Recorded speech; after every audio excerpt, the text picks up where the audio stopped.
Me voy ahora hasta Roma con Paola Arriaza, ella es corresponsal en el Vaticano de EWT News. ¿Qué sigue en el Vaticano tras el funeral del Papa Francisco? ¿Cómo fueron vamos a decirlo, su despedida? Más de 200,000 feligreses despidieron al Papa. Toda una fiesta en las calles de Roma, todo, ciertamente, un luto, me refiero a una fiesta porque fue un Papa muy querido, un Papa muy respetado. Vea usted nomás cómo se ve la plaza del Vaticano llena, llenísima. Y por todas las calles de Roma también el Papa Francisco fue despedido así con una multitud. Un Papa muy querido, un gran líder, un revolucionario de la Iglesia Católica. ¿Qué sigue? Adelante, Paola Arriaza. Bienvenida a Proyecto Puente desde Roma hasta Hermosillo. Así es, Luis Alberto Medina, ¿cómo está? Les saludo desde al lado del Vaticano, desde la muralla del Vaticano, donde se nota esta emoción, este ajetreo de los fieles alrededor de la plaza, porque hoy el Vaticano ha anunciado la fecha para el inicio de cónclave, que es este encuentro en el que se elegirá al nuevo Papa, será el 7 de mayo. Ahora, recuerde que nos encontramos aún en este periodo de luto, en los novenniales, son estos días que comienzan con el funeral del pontífice. Hemos visto que este funeral ha frenado al mundo entero. Vimos la llegada de más de 50 delegaciones de líderes políticos de más de 100 países.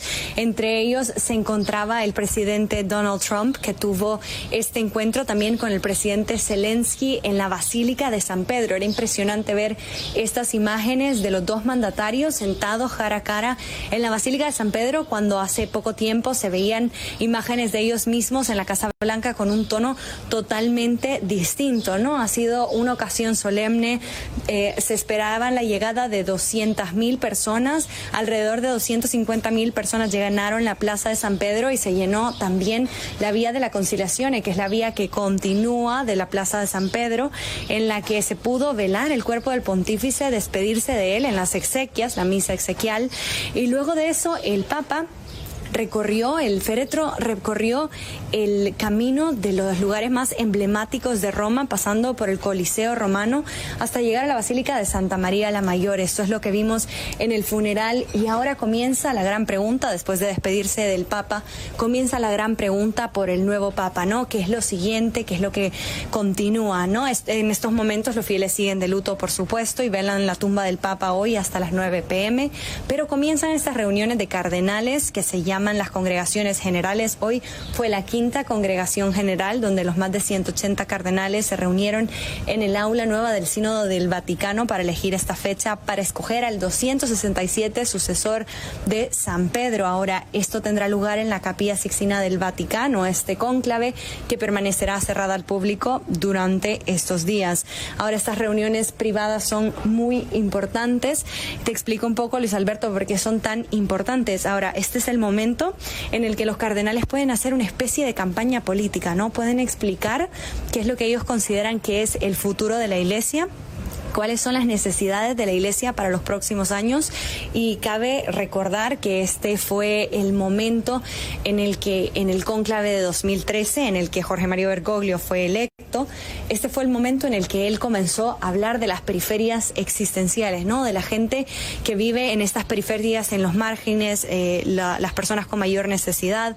También tenemos que recordar que esto marcó todo su pontificado, y luego es importante señalar que en el funeral, una de las cosas que más llamó la atención, no solo de los fieles, sino también de la prensa universal, es que en su funeral, en la Basílica de Santa María la Mayor, los primeros en recibir el féretro fueron un grupo de necesitados de la comunidad de Sant'Egidio, esta comunidad en Roma que atiende a personas de alta necesidad y también a refugiados, ¿no?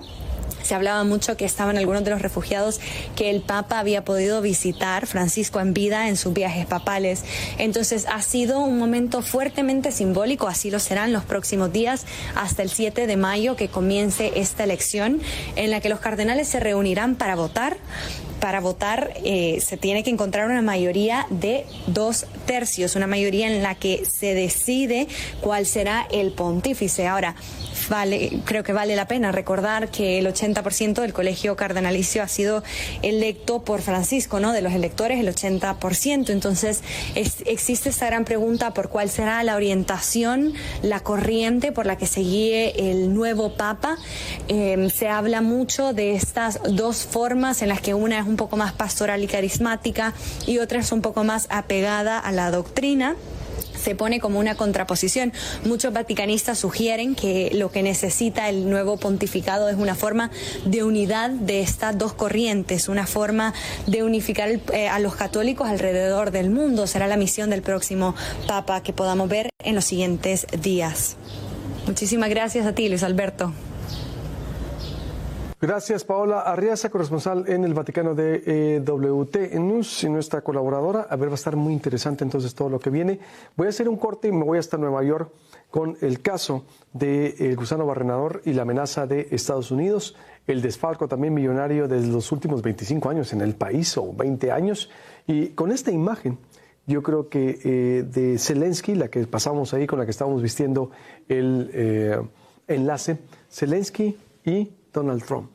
Vea usted, sentados en el Vaticano, de frente, es decir, en un acto de señal de paz, en un acto en donde pues todo parece indicar que si sigue la guerra es por Rusia, por Putin, porque ellos se sentaron para empezar esos diálogos de paz entre Volodymyr Zelensky de Ucrania y el mismo Donald Trump, el presidente de los Estados Unidos, ahí en el Vaticano. Ese es un gran homenaje al mismo Papa Francisco, de su legado también, de cómo reunió después de su muerte a estos dos personajes que están en medio de la polémica, después de, recuerda usted, hace un mes de la humillación que le dio Trump a Zelensky en la Casa Blanca.